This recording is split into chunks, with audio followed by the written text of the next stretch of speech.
This idea that empathy is the weaponization of oppression, and that lifting up the oppressed is a bad thing, is just like, it's anti-Christ. I mean, right. What is the quote they like to throw at us? John 3:16. God so loved the world that he gave his only begotten son. The core belief of Christianity is that God had so much empathy for lowly, insignificant beings in the vast universe that he decided to become one of us and live as one of us and die as one of us. What Bible are these people reading?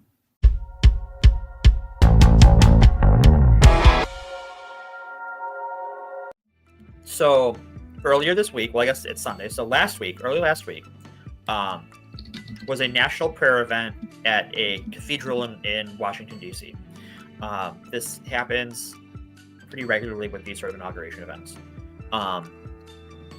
And one of the people speaking was the Episcopal Church's bishop for Washington, D.C., a woman by the name of Reverend Buddy. Is that really how you say it? Yeah, that's really how you say it. That's really how her name's pronounced. Yeah. I got it right away. All right. And she gave this sermon.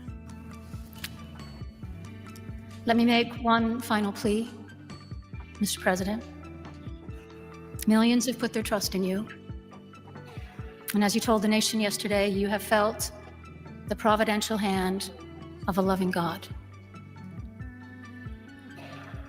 In the name of our God, I ask you to have mercy upon the people in our country who are scared now. There are gay, lesbian, and transgender children in Democratic, Republican, and independent families. Watch Some J.D. Vance. fear for their lives. And the people who pick our crops and clean our office buildings, who labor in poultry farms and meat packing plants, who wash the dishes after we eat in restaurants and work the night shifts in hospitals, they may not be citizens or have the proper documentation. But the vast majority of immigrants are not criminals. They pay taxes and are good neighbors. They are faithful members of our churches. What do you think is literally going through his mind right now? Is he just not listening, maybe? Like he's just like tuned out pretty immediately? Probably. I think he's thinking this is all heretical communist nonsense, and he's looking for validation to his wife, right? Mm-hmm. Who's not. I doubt she agrees with any of this either, but she's at least learned church etiquette enough to just sit there and stare blankly at the Reverend. Is that Tiffany? And while I don't Who? know what. Tiffany Trump? Did they start getting Tiffany involved? Is that the one behind between Vance and Melania back there? I think so. Because I mean, I remember this. Like, she wasn't really a part of the whole thing the first time, and I guess maybe because Ivanka is like, oh, we made our money already. I mean, presidents drag their entire family out for the inauguration, whether they like them or not. That's just part of the ceremony. That's part of the Vance, like the rest of this group of people are all like, they probably all hate what they're hearing, but they've learned church etiquette enough to just sit there and keep their mouth shut and pretend they're paying attention. And Vance is like rolling his eyes. To the conflict of today's this topic, they've all sat through sermons where they're literally preaching empathy and compassion, right? Sure. And so they have to kind of just like do whatever brain gymnastics or just like tune out compartmentalization. It's interesting because like even Trump is smart enough, not smart enough, but just like civil enough to sit there and just listen. Mm-hmm. And you can tell that he's kind of human. Like he doesn't want to hear this, but like he has enough decorum, and that's a low fucking bar to be like just kind of sitting there annoyed. Where like Vance is putting on the whole show. Yeah. Oh yeah, he's got that's that. That's why it's like, are you fucking kidding me? Kind of look on his face. Yeah. Yeah. All right. And mosques, synagogues, wadara, and temples. I ask you to have mercy, Mr. President, on those in our communities whose children fear that their parents will be taken away, and that you help those who are fleeing war zones and persecution in their own lands to find compassion and welcome here. Our God teaches us that we are to be merciful to the stranger, for we were all once strangers in this land. May God grant us the strength. Yeah, something tells me that reminding people that we were once strangers in this land doesn't really matter to people who literally use the term manifest destiny in 2025. Mhm. No? All she's doing here, by the way, is quoting the Bible. Yeah. That's it. All she did was quote the Bible at them, and they fucking blew their tops. And courage to honor the dignity of every human being, to speak the truth to one another in love, and walk humbly with each other and our God for the good of all people. So I want to point out that, like, was it several years ago when I've as I've endlessly, talked about in my channel, made big changes in how I viewed myself in the world and how I interacted, and like that began with, like, at this kind of toward the start of my extended trauma therapy sessions and shit, where when I made the conscious choice that I was like, it's something that I would have thought sounded stupid and like I don't know, trite and just like empty, hollow fucking pretension before, but I decided at that point, this was 2017, that I'm going to speak and act and just live as much through love as I possibly could. And that means, like, love of myself and everybody around me, human beings, the world and the future, and stuff like that. That I just previously, before that, I was too cynical, which is can often be a response to trauma, just becoming cynical, to entertain something like that. And so, like, it's bizarre to me to sit here and realize, like, oh, I actually am more living like a Christian than a lot of Christians into. Yep. I mean, how that works. It's fucking kind of surreal. And yes, whenever I talk about, punch Nazis and fuck fascists, that is a statement of love. I believe that. So, not for them, of course. Yeah, it's a common theme you'll see in a lot of liberal and progressive Christian circles, that there are more atheists in America and more non-Christians in America living like Christians, living a Christ-like ethic, than there are people who self-identify as Christians. That's like they see it as like a prophetic. They'll say that, like, this is a prophetic witness, right? That the fact that Christ's actual ethics are more common among people who aren't self-professed Christ followers is a condemnation of the modern church. Right. Well, I think there just comes, and this, this is not uncommon in the history of Christianity or any major religion, but there are people who throughout history will take advantage of being the default religion for various ill intents. Like when we've talked about the Albigensian Crusade back in the day, that was very much about mainline Catholics condemning a group of people as heretics because they wanted to consolidate power. Yeah. And about calling people an out-group to do so, even though they were all ostensibly Catholic. Yeah, and this is just a continuation of that pattern. We see people who profess to be part of the same religion, but they have diametrically opposed moral lenses on the world. And the ones with power tend to be the ones with the worst ethical lens, because you have to be kind of ruthless and unethical to get power in the first place. Right. And so they will use what we would consider, I guess, in the modern world, like minor doctrinal differences to start drawing lines of power and identity. Right. To try and, like. Yeah, I mean, that's exactly what happens here. We'll get in as we'll come across. You get to a major doctrinal difference.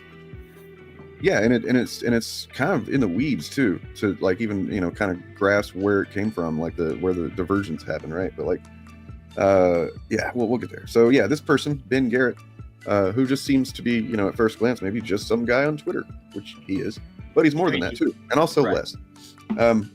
He says, "Do not commit the sin of empathy," which is crazy. This snake, referring to that reverend we just heard from, is God's enemy and yours too. She hates God and his people. Remember, she was quoting from the Bible. You need to properly hate in response. She is not merely deceived, but is a deceiver. Your eyes shall not pity. I shall not pity. Remember, she was literally quoting from the Bible. So it's like, whoa, this guy's just kind of got a deranged take, right? Like he's some random guy that got a hot take. He said, "Oh, I'm going to call call empathy a sin on Twitter. I bet that'll get me some likes and stuff." That's kind of what I thought it was. Then you find out that no, it's got some deeper roots than that, unfortunately. And we can look at that. But yeah, this has been a movement that's building for a while. This sort of militant hate first Christianity. I know we talked about Westboro Baptist Church earlier, but that's sort of cut from that same cloth. Mm-hmm. So there's a whole book written called Toxic Empathy by Allie Beth Stuckey, I believe is her name, who's a hyper conservative white evangelical. Right. And I don't think she originated this idea, but I think she's the one that like codified it and made it like a mainstream idea in these circles. Right. We're literally wrote a book on it. it was on that third tablet that Moses dropped coming down the mountain and broke. The Lord Jehovah has given unto you these 15, 10 commandments. Oh wait, sorry, that was History of the World Part 1. that was Mel Brooks, not Moses. Fucking classic act though, love it. Yeah, have you? So this is from 2021. Have you heard the one about empathy being a sin? Empathy is in the news and not in a good way. This was 2021. So this was from controversial statements by John Piper and resignations of multiple. So what this website, by the way, is Baptist News. It gets deep into the inner workings of the Baptist system, I guess, Baptist church system. But I'm grateful for it because I was able to learn quite a bit about this church that's now, hand in hand with Musk controlling our lives. Going to be controlling our lives.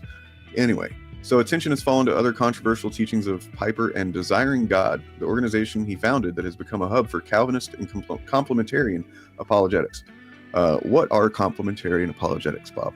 Complementarians are basically, they believe in the gender binary that is divinely mandated, and that the real way to achieve peace between the sexes is for men and women to just accept their roles as, so all women should just accept being wives and mothers, and they will be happy that way. Men and women will complement each other if they live out the roles that this faith teaches God has laid out for them, instead of trying to fight it. And by accept, they mean obey, and at the threat of violence. So I mean, I don't know about this, man. That's like just to be clear, I am for lack of a better word, because I have to apply something to it, atheist. What I mean is that, like, it's to me, it's just because we live in a world where most people, or so many people, are religious that being an atheist is the minority position. But to me, it's like the same thing as, I don't know, I don't stick my dick in the blender, so like, but because that seems like a bad idea. So does religion in general. But nonetheless, I can engage with these ideas, and I was at one point trying to be Christian when I was younger, and read the Bible, and probably have read it twice technically, because I've read it once through one time, and then a bunch of it just over the course of life, different parts. But so I there's value to be gained from Christianity, from every religion essentially. More or less, it's just you got to pick and choose. I just don't believe in all of the literal, there's Sky Daddy, Satan, any of that stuff. I mean, Satan's barely even a fucking concept in the Bible anyway, but Satan and the devil and Lucifer, as you know them, are fan fiction. That's like Americanized fucking well, that's literally like Italian poetry. Okay. Yeah. And that idea is basically what the Gnostics believed. Right. That the God worshipped in the Old Testament was actually the devil, or at least an evil God. Right. And that Jesus was talking about a completely different God. Yeah. Well, nonetheless, I mean, it's, we have to engage with these concepts just to understand what these folks that we live nearby and around and surround us. Well, and that influence the highest levels of government, right? Like, yeah. But these people influence our government, and we should know what they believe, and we should tell others. Yep, exactly. Yeah, because we've avoided it for a long time, because it goes along with that whole don't talk about religion and politics in mixed company or whatever. And not only have we not talked about politics to the point where we've allowed fascism to be fascism, it's same thing. It's like it's intertwined itself. It has been intertwined with Christianity, and it's been toxified and now being weaponized, and here we are. Yeah.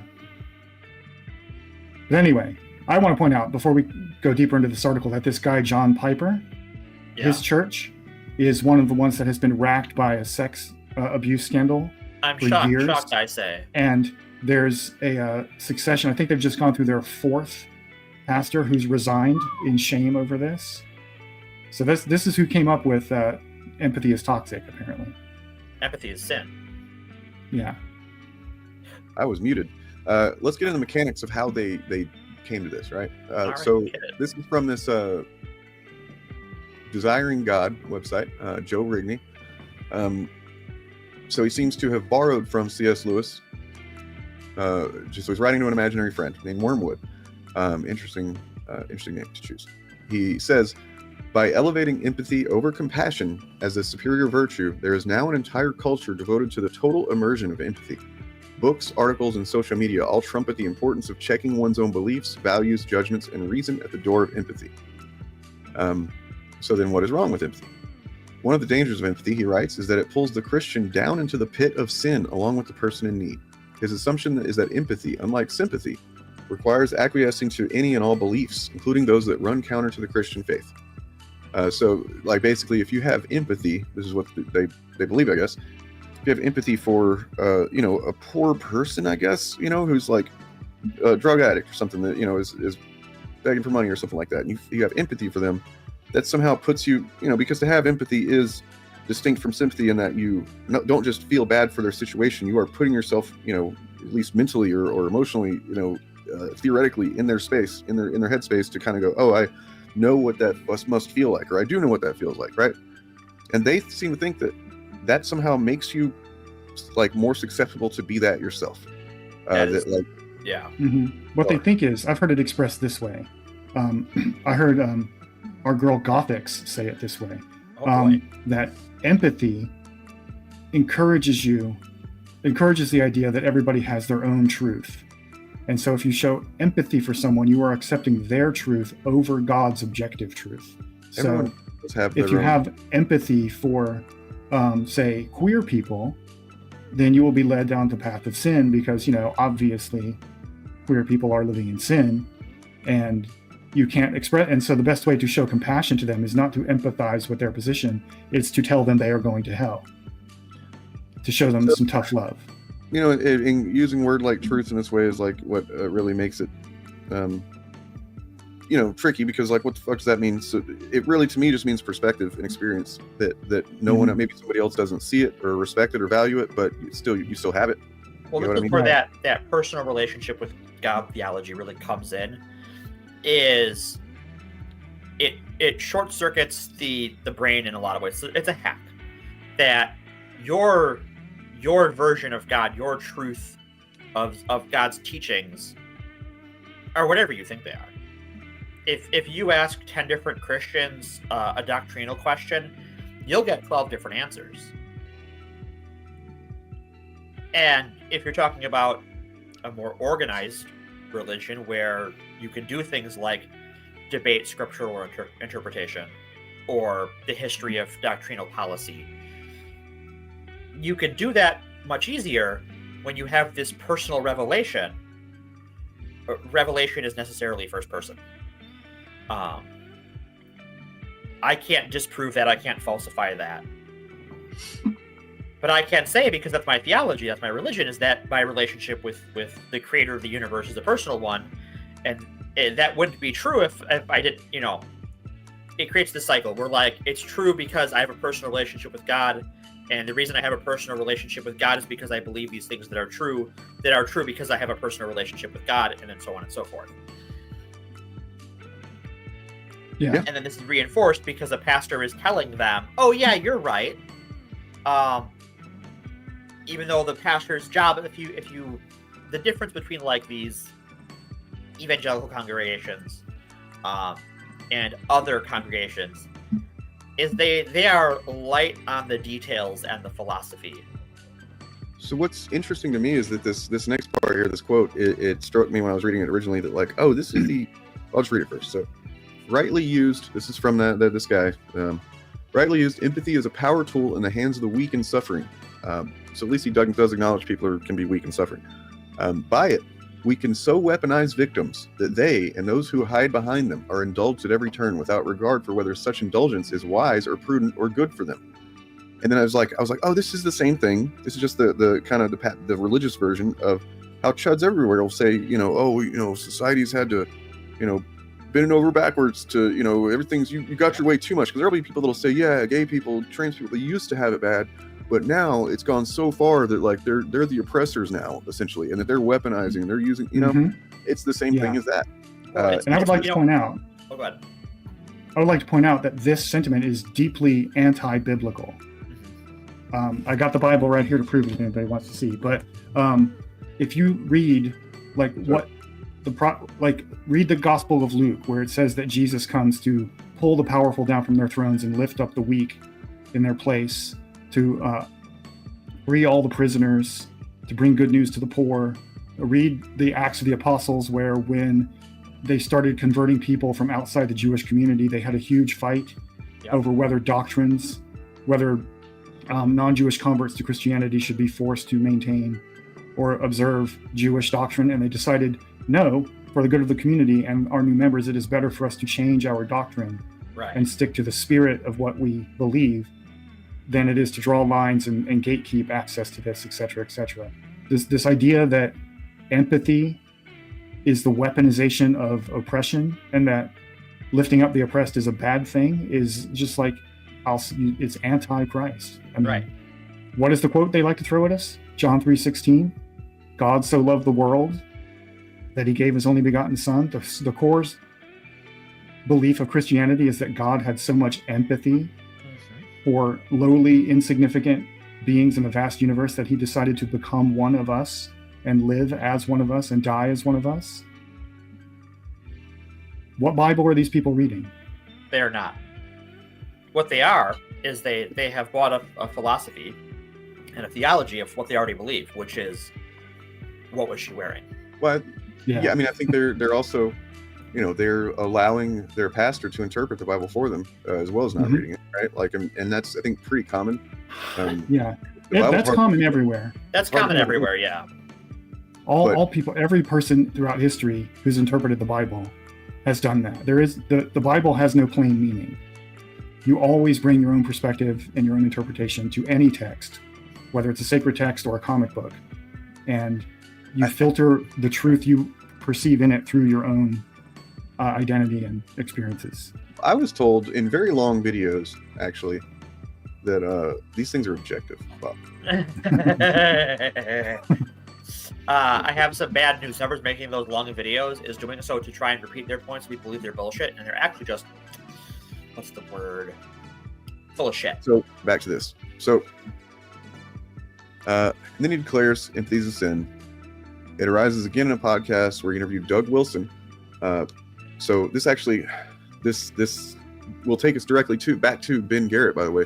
Yeah. I didn't realize this. And Doug Wilson is one of the hate preachers. I was like, this is 240K. So he's a pastor in Moscow, Idaho. He's got a podcast of Who Fucking Cares, and there's literally an episode called The Sin of Empathy. So we have that in common.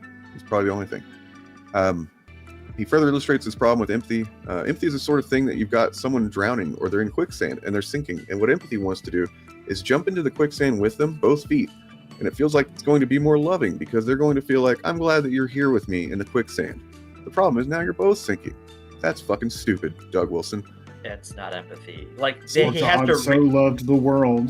Yeah. Etc. Etc. The mistake is like literally, I mean, I know he was using a metaphor there, but like it's still at the same time, it is, as we get to in a minute with this guy's pretty brilliant explanation. Honestly, this article helped me out because I was struggling to understand how Christians can justify this shit. But like, yeah, the thing is that they're mistaking empathy for, like, if you empathize, that you must take an action that corresponds with that empathy. Right. You know what it also sort of reeks of to me is that, like, being queer is infectious. Yes. Is that if you empathize with someone, you will become that thing. And that's not how empathy works. I can empathize with a shitty fucking Christian and not become a shitty fucking Christian. So as he says, I can empathize with Donald Trump and not endorse anything he does, but I can feel He's Donald like, Trump for was- instance, he was- strikes me as someone who has never truly been loved. Yeah. Right? He was abused. His father's definitely a narcissist who fucking talked down to him and made him think that competing for money and his attention was how people gain love or something. And it's like there's a lot of stuff there that, like, in a way, it's like, man, I feel fucking bad for that guy, but I can then also kind of compartmentalize that empathy and say he still needs to. Never mind. Okay. I have something even more simple than that based on the clip we just watched. I have sat in church services and heard sermons that go on way too long. Mm-hmm. And that same, like, I don't want to be here, this is bullshit look, I have had at church before. Me too. I empathize with Donald Trump. He's Yeah. still Donald Trump. That is perhaps all we have in common as human beings. Is, boy, Yeah. that really sucked. I empathized with everyone in that clip except JD Vance, Except JD Vance. because I've been in all those seats before. In my opinion, like I've said before, that I think that the way that we should be connecting, the way that we should, if it's even possible anymore, to try to create a class consciousness amongst enough people to, matter, to change things, is to bond, make connections via the trauma and the trauma, the harms that these systems have caused us. Because whether they're the exact same harms or not, we've all been affected by them. Well, I And mean, even, yeah.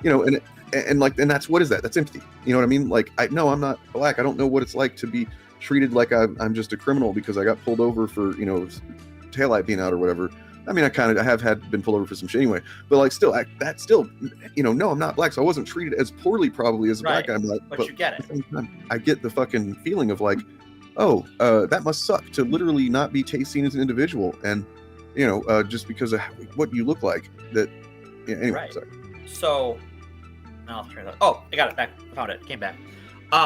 We all had collectively as non-rich Americans, we all had the same empathetic moment a few months ago when Luigi shot up that CEO.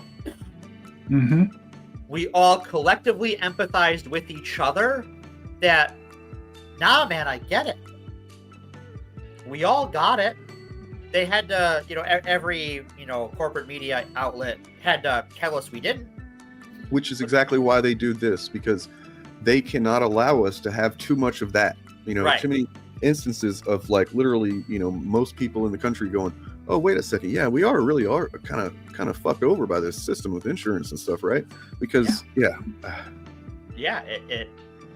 Right. And the important thing there, or one of the important things there, is that even though pretty much the entire non-rich class of Americans empathized with what Luigi did, very few of us were like saying, yes, the answer is more of what he did. Right. We all said, okay, we get it. We feel this rage too, but the solution to this problem is to change policies and change the system and change society. Right.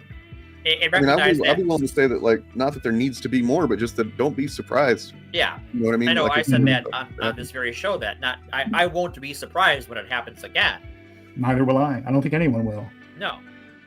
In part because, I mean, American violence culture is often prone to copycats, and we all get it. If you are left, right, center, if you make under 8 figures, you get it. Yeah. So sympathy, on the other hand, stays safely on dry land. He says, explaining that the rescuer instead might say, I'm going to keep one foot on the shore, and I'm actually going to grab onto this big branch, and then I'll step one foot in there with you and try to pull you out. That's sympathy, and that's actually helpful. But the person who's in there, it can feel like you're judging me. Okay, so this is where it gets really condescending and fucking, fuck you, man. Like, and also, like, using his metaphor to redefine these terms. To think that if you're talking about, whether it's a poor person or whatever it is that they're all just so fucking sensitive to their, that if you give them a literal leg up or a, hand to get up out of their situation, that they're going to go no and slap your hand away. I refuse because you made this hierarchy that makes me feel less than, and I'm going to continue to be fucking living on the streets, or like, I don't know, man. It's fucking crazy that anybody would think that.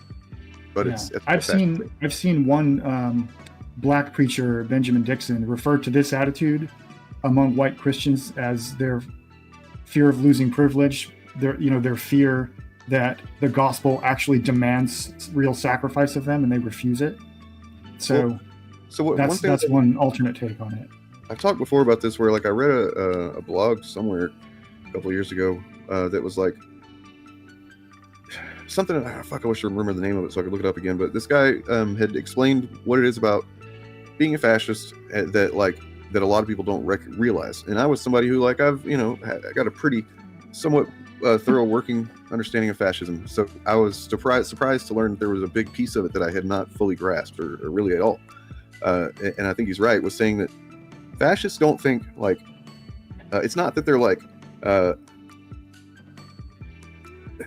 how did he put it, man? But it was basically that they see people that aren't the cis het white man, essentially, that it's not, you don't understand, it's not that you don't deserve rights to them. They think that you're like this lesser type of being that can't comprehend why rights are good and why you basically like they're doing you a favor by taking them and then making choices for you. Essentially, they see themselves as like this paternal, and that's, I think, how a lot of them don't realize they're fucking evil.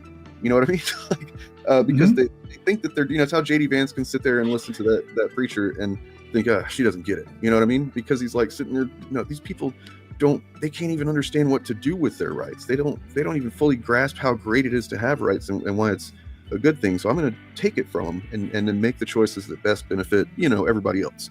Well, I think that is the polite version of it. I think the other version of it is, especially when you're talking about a JD Vance or a Donald Trump or some of these preachers, is they believe that certain groups of people are inferior and that they should not have rights to begin with.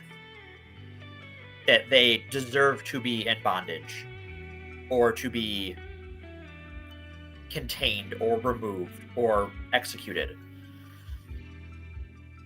That it's not this misunderstanding of, this person says they don't have rights, I want to show them what it's like not to have rights. And I imagine there is a fair bit of that. But at the top, it is, no, you're not a person, you're not human, you deserve nothing. Well, so and this continues, this shit pisses me off to read, I'm sorry, but like, yeah, it continues to just essentially infantilize people.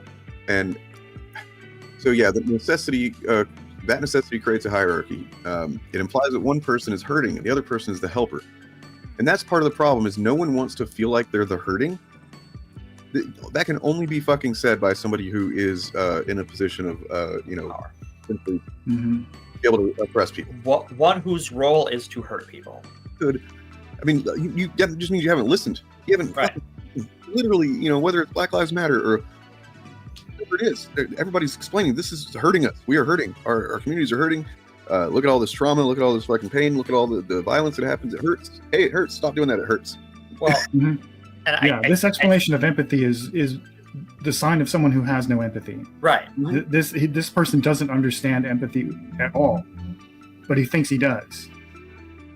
For instance, in his, like, you're either the person who is hurting and the person who is helping. No. In his worldview, or rather, in truth, there's a third person in that equation, or a third entity, those doing the harm. Yeah. And that's his gig, right? Yes. He wants to mete out who deserves to be harmed and who deserves not to be helped. And he wants to erase the role of someone that's doing the harming, because that would be him and right. His buddies. Right. And it's like, they're literally engaging with empathy as if it's a theoretical concept that they have no experience with. It's fucking wild. That's just basically they sociopathy. Certainly have no understanding of it. Mm-hmm. Or they do understand it and they're just lying about it because it serves their privilege and their access to power and influence. Right. Which is what I think is really going on in the broader spectrum of this conversation. Here's another guy, James White. So what is the problem with empathy today? We are in fact told to weep with those who weep, but that assumes those who weep have a reason for weeping that is in line with God's revelation. We are not to weep with the drug dealer who accidentally drops his stash down the... So that line, we are told to weep with those who weep, is a line from the Bible, and there is no qualifier. Exception. There's no qualifier in there. Yeah. It's I'm going to paraphrase it, but it is to weep with those who weep and to celebrate joy with those who feel joy. This one gets me because, look, we are plainly to exercise control even on our sympathy. We are not to sympathize with sin, are we not? because I literally, so you can't sympathize or empathize with it. But wait, doesn't everybody have sin? Right. Everyone has sin. That's the whole. So that literally should be the easiest thing for a Christian to understand, that you should have empathy for is sin. And then, like it says in the scripture, all have sinned and fallen short of the glory of God. That is a statement of empathy. Let he who is not without sin cast first stone, right? That's the whole thing. That too. But the new cultural orthodoxy, he warns, has decreed to everyone, you shall empathize. God's I wish. Then in all caps, he declares that this worldly philosophy demands, you shall not make judgments about said emotions. By so doing, you shall validate all human experiences as supreme. Also not true. It has become unfashionable today to declare that someone's emotions are the result of sinful rebellion against God, and hence do not require my validation, support, or celebration. Well, I know his emotions are the result of sinful rebellion against God, but I've read the book. So then he connects the dots about his fears of empathy in contemporary culture. The great empathy commandment has been very useful in the degradation of Christian morals and ethics, let alone evangelism, pastoral counseling. 60 years ago, it was almost unthinkable that the Christian people would, by a majority, think homosexuality is a gift from God. But that is the case today. Why? Empathy. Walk a mile in their shoes. And here's where it gets, to the real, I think, right to the root of it. Which is why this has come up in a post, gay marriage being legal America, right? So walk a mile in their shoes, consider their life, enter into their emotional experience. Then it went from simple homosexuality to a redefining of marriage. Now, polyamory, polygamy. And with 2015, every form of gender-destroying experience, you must empathize. You must enter in, or you are unloved. Can I jump in? Sure, please do. Polyamory and polygamy are in the Bible. Yeah, that's the biblical model of marriage, bro. That's the biblical model of marriage, bro. You want to say anything about your gender-destroying experience, Morgan? Is there anything there that you think my gender hasn't been destroyed. It is what it is. It's become more all-encompassing. Yeah, I understand it better. That's all that's It's changed. become Nothing more was powerful. destroyed. That's what they're scared of. It's become more powerful than he can possibly imagine, is what has happened. And then here's where it gets to, you guess where it goes. Already the push to empathize with those who naturally experience intergenerational love, pedophiles, is in the academy and culture. No, it's not. No, it's in your church. Marrying your cat or your Siamese fighting fish is just around the corner. There's the it's like always goes to that cartoonish fucking, first they do the pedos and then they go, oh, next I'm gonna marry a dolphin. Like, well, they have to go to the bestiality thing, because the comeback to every time they go, they're going to legalize pedophilia. It's like, well, that's you guys. Yeah, it's already legal, bro. It's called child marriage. Child marriage is legal, and you people defend it. So yeah, when it's not legal, they just rape little kids in their church. Yeah, like I agree. Why don't we round up all the pedophiles in our communities? Let's do it. Cut to the episode we did a couple months ago about pedocon fact. Right. Mm-hmm. So yeah, someone's sinking in trauma. Yeah, rescuing someone. So when I see a brother or sister is experiencing what they call trauma, okay, that pisses me off, motherfucker. Yeah. Like I've said before, it's not a valid thing. It's not a good thing. It doesn't even make any sense to say someone doesn't have trauma to some degree. We all have trauma. But anyway, diminishing trauma is something that really pisses me off. Right. Because, And it's something I did to myself for a long time, and until I stopped doing that, I was not able to heal and become a whole person. So right. If you are a pastor, you should not be talking to people about their trauma unless you are also a mental health professional with the proper qualifications. And you should be separating your role as a pastor from your role as a mental health professional, if that is the case. And if you are someone who goes to your pastor for therapy, please stop doing that. Yeah, because this type of shit. Inquire as to the source of said trauma, then discovered is rooted in rebellion, in sin, or in simple ignorance of God's truth.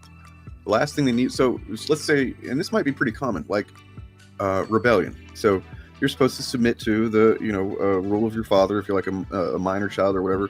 But let's say your father's an abusive piece of shit, and that's causing your fucking trauma, and you go to talk to your pastor, well, you got to submit to your father. You know what I mean? Like, I doubt that most pastors, if you said, if they're not licensed, then they're also not bound by law to report stuff that they hear about abuse, which licensed therapists are. Anyway. Yeah. So, what it does is it also creates this insular cycle of abuse where you have nowhere to go. You are denied the language and the modes of communication to reach out for help. This is something we've touched on before. These reactionary communities, whether they're evangelical Christians or otherwise, their goal is to isolate you. Their goal is to deny you community by providing you a facade of one. Yeah, they want to make you dependent on them. Yeah. And it's not that they want you to have no community. They want you to just have no community except the one that they're in charge of. Right. Right. And that community lacks a lot of the social benefits of community. I read this the other night, and I was like more like in I guess academic mindset. And now that I'm reading it again, it's pissing me off. The conservative religious leaders are not the first to raise warnings about misplaced empathy. The rabbi and therapist Edwin Friedman, who was revered for his work in family systems theory, spoke of the fallacy of empathy in some of his most controversial writing. He says helpers should not be responsible for the feelings of others who lack the ability to distinguish between feelings and opinions, and between a sense of offense and actual harm. Offense and actual harm. That's interesting. That I want to touch on that. That is not a either or comparison, right? Because I could be offended and there's actual harm. I could not be offended and there's actual harm. I could not be offended and there's no harm. I could be offended and there's no harm. This is a false dichotomy. And I can sort of, I mean, there is a way in which that idea from Friedman can be constructive. I just think that this guy is using it in bad faith. Yeah, I agree. And I think you have I to be think it is really important to. anybody What's that make this argument, even if it's worded better, you should be very cautious, because what I think of with this is how chuds are always like, well, you want to police our speech, and they think they should be able to misgender trans people, for example, because like whatever, it's just words, bro. But that actually is harmful to trans people who experience gender dysphoria. Well, and I don't want to police your words. I don't care. But my issue is that you don't want to be corrected. You don't want any opposition to your bigotry, right? If a person wants to call me whatever the fuck, I don't care. And that's not every trans person. But if I just go, hey, you're a dick, then they get offended because I have called out their behavior. They want a license to not behave civilly. They want a license to never feel bad. Right. That it's the same reason that they've gotten rid of in certain schools in certain states, the actual history of slavery and stuff like that, because it's going to make white kids feel bad, right? And it's like, I mean, no, not really. It didn't make me feel personally responsible when I learned about that stuff, right? Yeah. And they use it. They'll use it to, like, if you correct them on your gender pronouns, for instance, and then they get mad about it, what they will do is act like you are both offended, which you're not, and that you think that you are mistaking you are being offended for being harmed, right? Which you're also not doing. That's something they've constructed in their head, right, to justify their own bigotry, right? Well, this is so common. Like, this is such a common thing that trans people deal with. Is most trans people, it's annoying, it's inconvenient to be misgendered.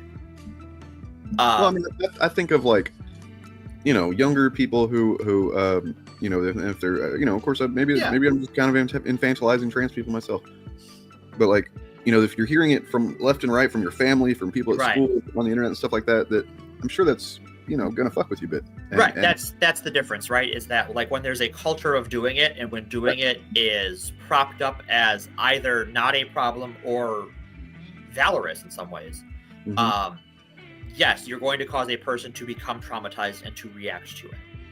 Yeah. This next part gets into how big of this is as like a church rift, actually. Yeah. So, there's a Christianity Today, which I guess is a big publication. I don't know. A lengthy report on the fallout happening from Bethlehem Baptist Church and Bethlehem College and Seminary. Leaders, longtime congregants have been exiting One of the common threads is that Piper, Rigby, and others have created a toxic culture of abuse that is devoid of anything like empathy. Imagine that. Weird. Oh, shocking. The result of what we've been reading them saying is that Pastor, let's see, delayed celebration of its 150th anniversary. Jesus. Which tells you a few things. Yeah. One, that this empathy is sin teaching, this anti-empathy teaching, is recent. It is not a doctrine of this church traditionally. Mm-hmm. Because otherwise you would not have such staffing departures that would be unable to celebrate their 150th anniversary. Right. And this is a conservative evangelical church, worth pointing out. This is not like the Episcopalians we're talking about. Right. Which is what Bishop Buddy is. Right. And here we go. So, constellation of issues that seem to have coalesced in this moment. Debates about racial justice, critical race theory, the Me Too movement, nature of trauma and abuse, the story explains. So yeah, this is like the crux of everything happening right now, I believe. Right. In human civilization, or at least in the West. Yeah. And it doesn't look like it's going our way, guys. I hate to tell you. But beneath this constellation of hot topics, though, there's also a deeper philosophical disagreement over how to approach the various conflicts within themselves.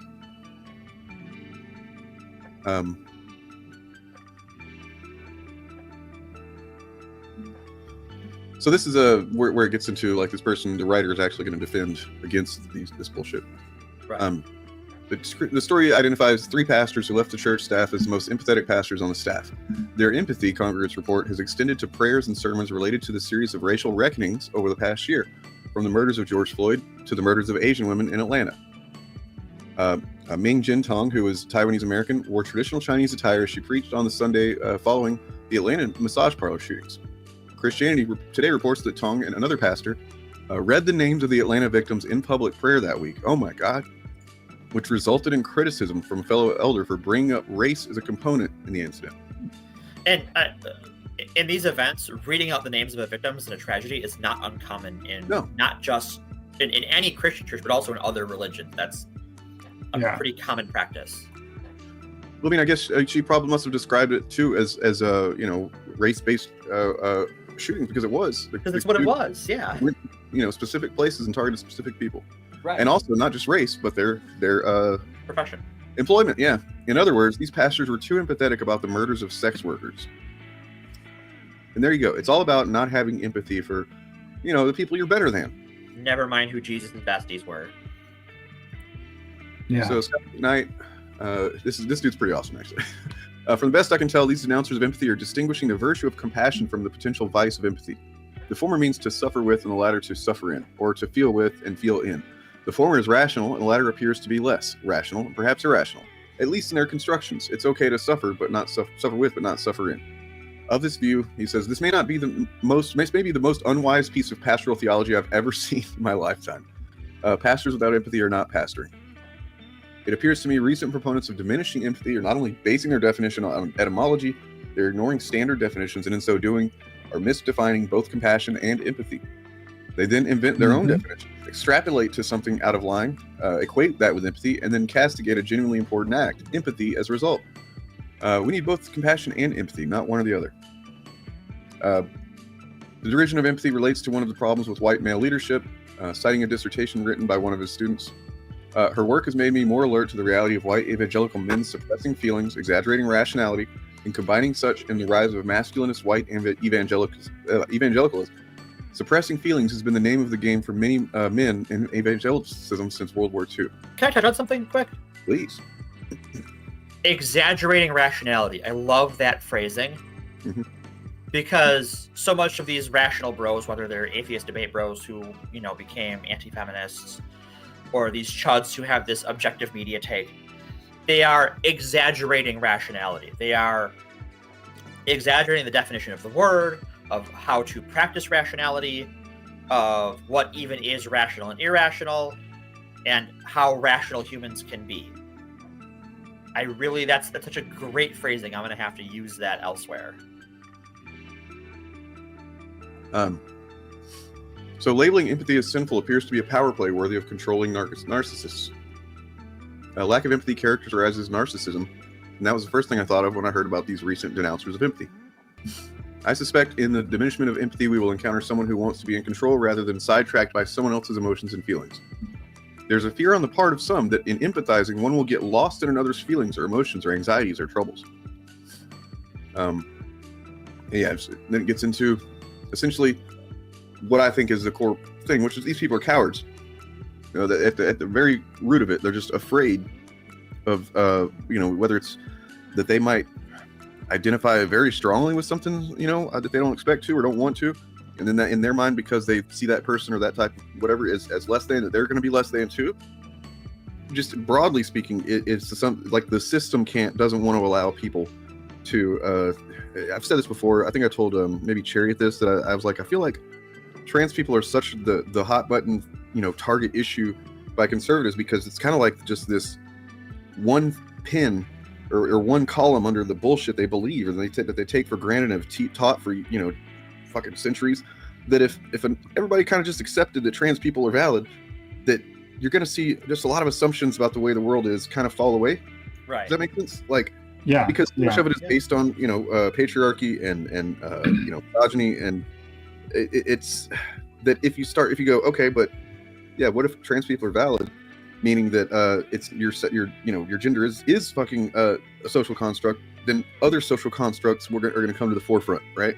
And once that happens, it's going to be like a domino effect.